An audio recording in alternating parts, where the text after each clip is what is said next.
ഓം നമോ ഭഗവതീ വാസുദേവായ. പ്രിയ സജ്ജനങ്ങളെ, എല്ലാവർക്കും നമസ്കാരം.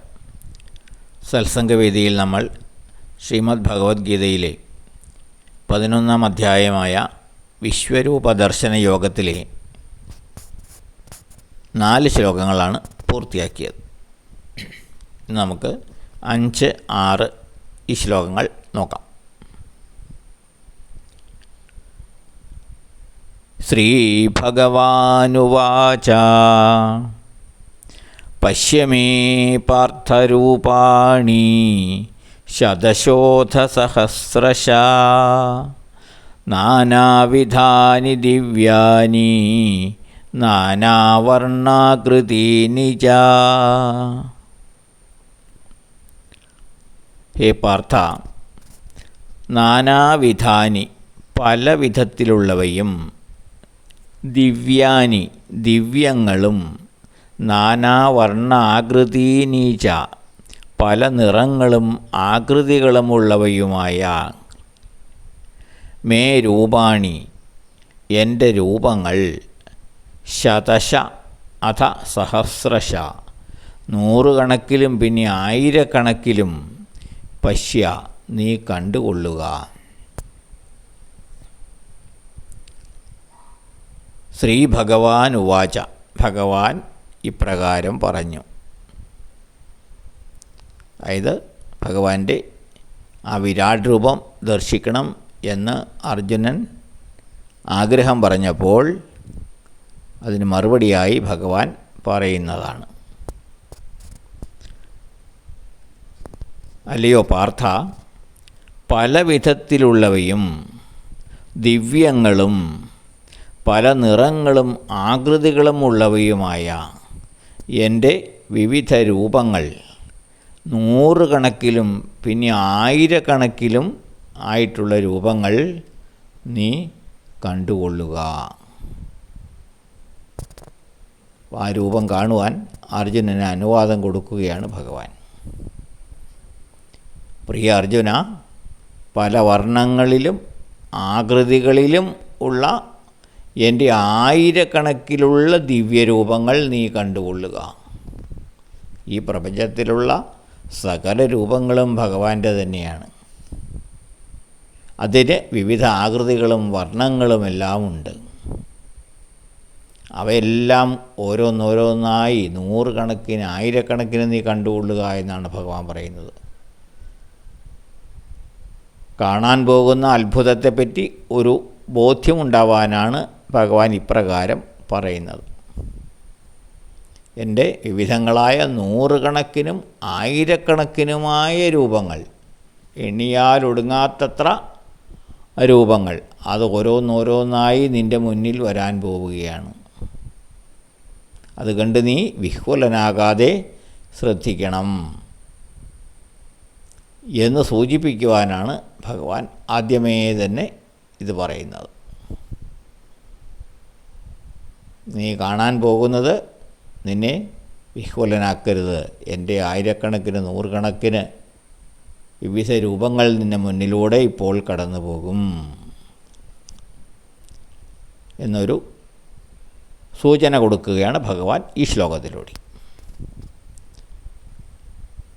ഇനി 6-ാമത്തെ ശ്ലോകം നോക്കാം.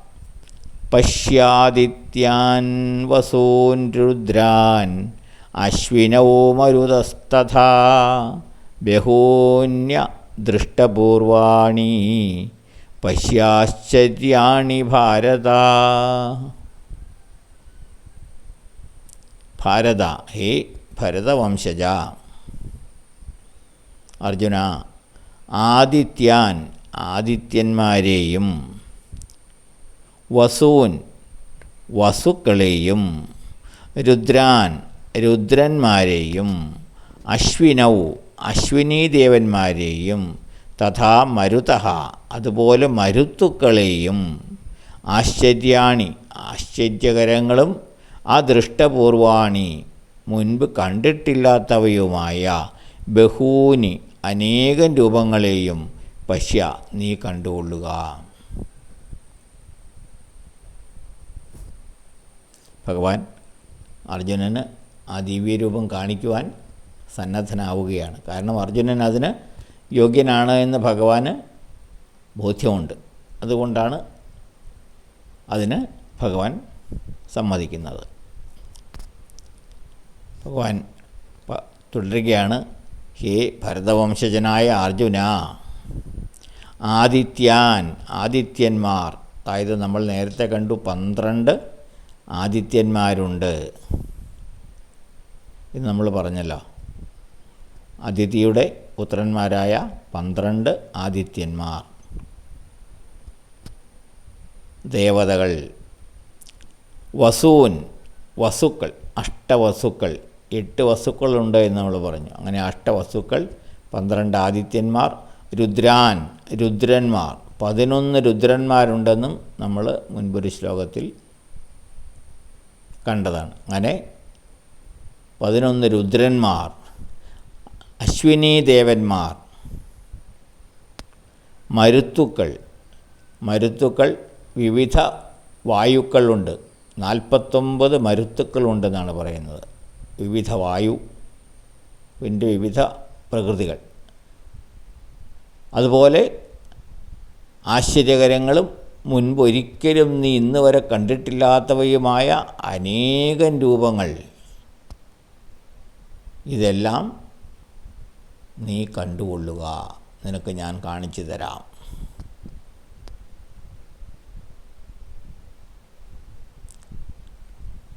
ഹേ ഭരതശ്രേഷ്ഠ, 12 ആദിത്യന്മാരെയും, അതായത് 12 ആദിത്യന്മാരെയും, അഷ്ടവസുക്കളെയും, 11 രുദ്രന്മാരെയും, അതായത് 11 രുദ്രന്മാരെയും, അശ്വിനീ ദേവകളെയും, 49 മരുത്തുക്കളെയും, അതായത് വായുദേവന്മാരാണ്, അതുപോലെ ആശ്ചര്യകരങ്ങളും ഇതിനു മുൻപ് മറ്റാരും കണ്ടിട്ടില്ലാത്തതുമായ, നീ എന്നല്ല ആരും തന്നെ കണ്ടിട്ടില്ലാത്തതുമായ അനേകം നൂറുകണക്കിന് ആയിരക്കണക്കിന് രൂപങ്ങളും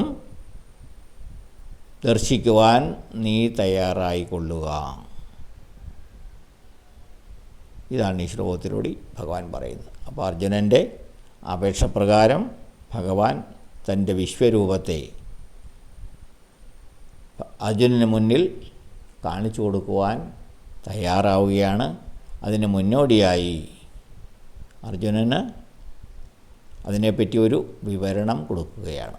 ഒന്ന് തയ്യാറാകുവാൻ വേണ്ടി, മാനസികമായ അർജുനന് ഒന്ന് തയ്യാറെടുപ്പിന് വേണ്ടി ഇന്ന കാര്യങ്ങളൊക്കെ നിൻ്റെ മുന്നിൽ ഇപ്പോൾ വരും, നീ അത് കണ്ട് വിഹ്വലനാകരുത് എന്ന് ഭഗവാൻ സൂചിപ്പിക്കുകയാണ് ഈ 2 ശ്ലോകങ്ങളിലൂടെ. അടുത്ത ശ്ലോകം നമുക്ക് അടുത്ത ദിവസം നോക്കാം.